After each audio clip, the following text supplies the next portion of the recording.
Good morning. My name is Georgiana Strobin. Today, I will be presenting a retro analysis of the January 7th flood closure of Interstate 5 in Washington State.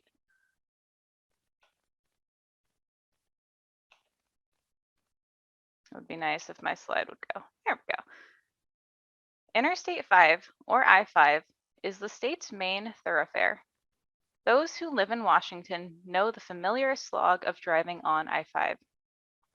Congestion, near constant construction, and, more frequently now, natural hazards like wildfires and floods make this freeway a source of frustration for all who drive on it.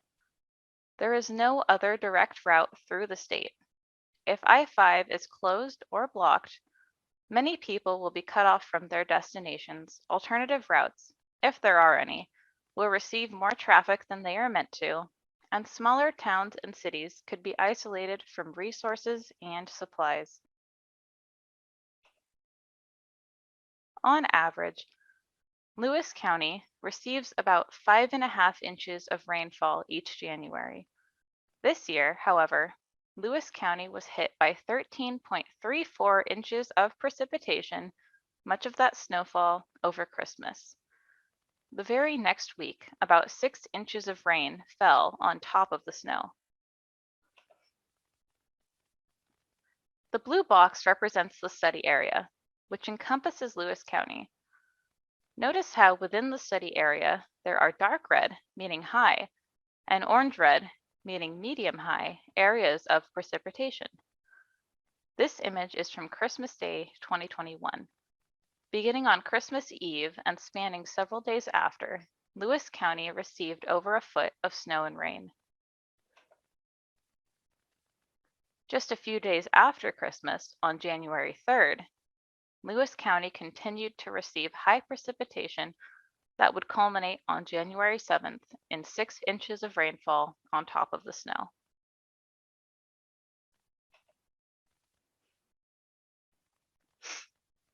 Transportation infrastructure is particularly vulnerable to flooding and flood-related closures. Academics agree that flooding is the main cause of weather-related disruption to the transportation sector.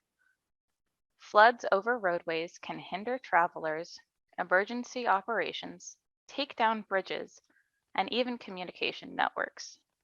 In addition, flood closures on transportation networks can have far-reaching effects that ripple beyond the immediate area. Flood impacts to transportation networks are often modeled as a network of fully operable and fully inoperable roads. Recently, an argument has been made that states that roads within a flooded area can fall into the gray area of semi-operational roads that travelers may choose to drive on at their own risk and peril. My analysis focused on a network of roads directly closed by the flood as inoperable, while the surrounding local roads were semi-operable to facilitate some traffic movement. With all of that rain and snow, the three rivers surrounding I-5 in Lewis County, the Chehalis, the Skookumchuck, and the Newacum overflowed. The images on the slide show the extent of the flooding. Water came extremely close to the freeway. Many residents were cut off from their homes, and no one could drive on I-5 for several hours until the floodwaters receded.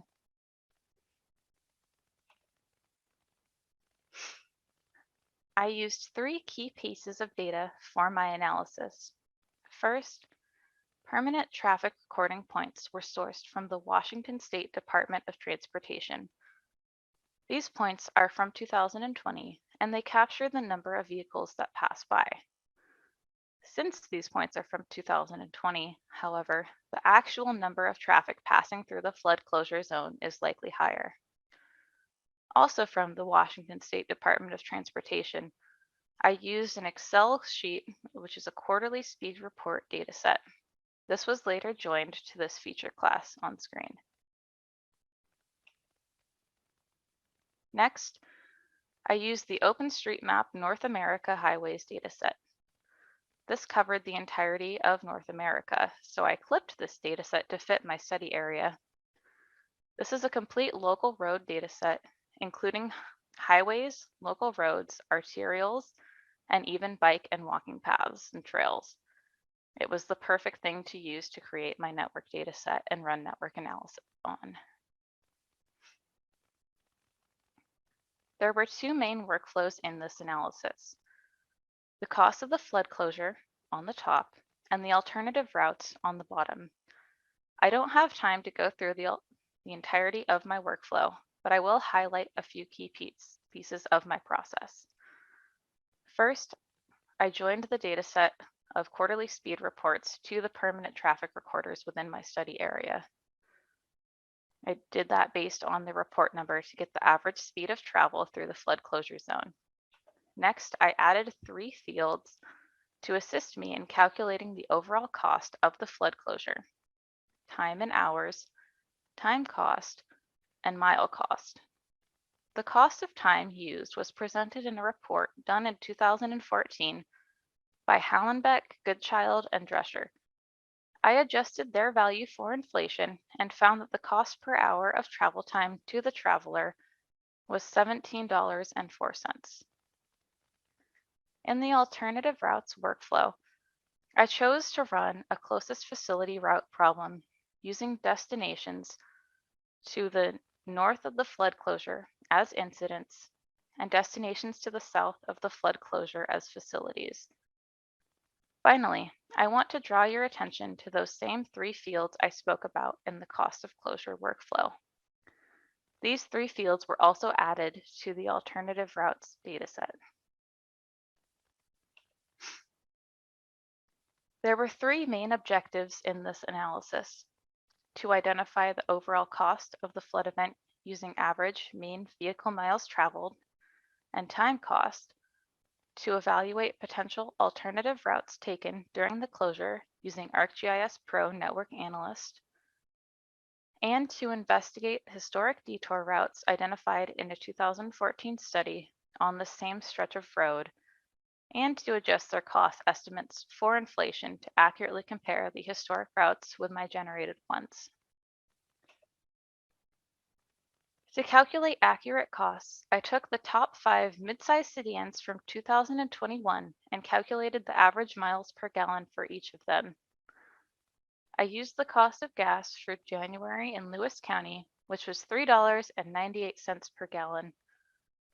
I adjusted the maintenance cost for inflation and calculated everything for a distance of 15,000 miles of travel per year.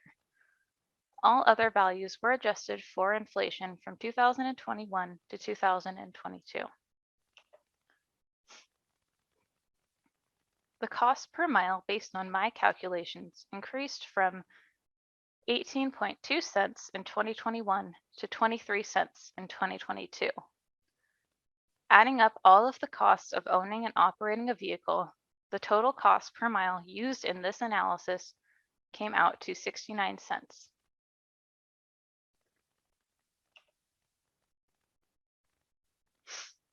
Over 2 million vehicles traveled on I-5 through the flood closure zone in January, and over 67,000 per day.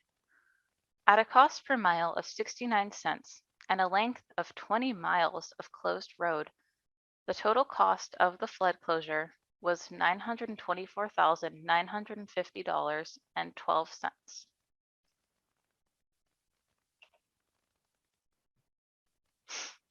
Using the closest facility route problem, 4 routes were generated. On screen is 1, 2, 3, and 4. Only 2 had unique paths around the flood closure: Route 2 and Route 4. Routes 1, 3, and 4 share the same path around the closure. This lowers their value considerably to travelers. Each route has origin points in Vancouver, Washington, or Portland, Oregon, and terminates north in Tacoma, Olympia, or on to other destinations. This map shows the similarity between all of the routes. Route 2 in orange and Route 4, which is in this green here, have unique paths around the flood closure, while the other routes mirror Route 4.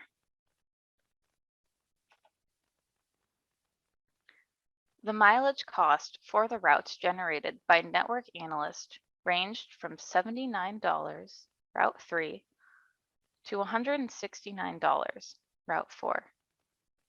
Likewise, routes 3 and 4 have the lowest and highest time cost, respectively, at $95 for Route 3 and $404 for Route 4.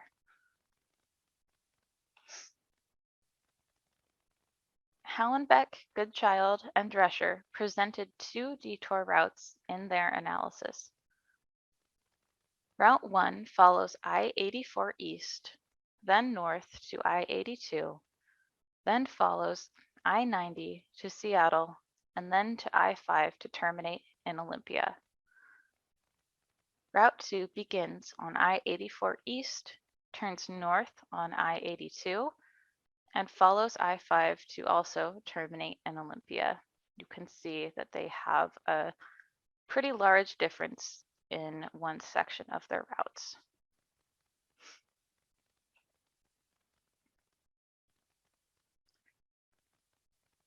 Historic Route 1 spanned 385 miles and cost each vehicle $266 in mileage costs. It would take about 6.5 hours to drive this route at an average speed of 60 miles per hour and would cost each vehicle $703 in time. Historic Route 2 is just over 100 miles longer than Historic Route 1 at 490 miles in length.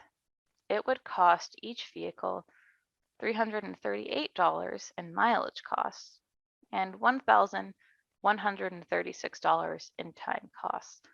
The time costs of Route 2 are much higher than the time costs of historic alternative Route 1.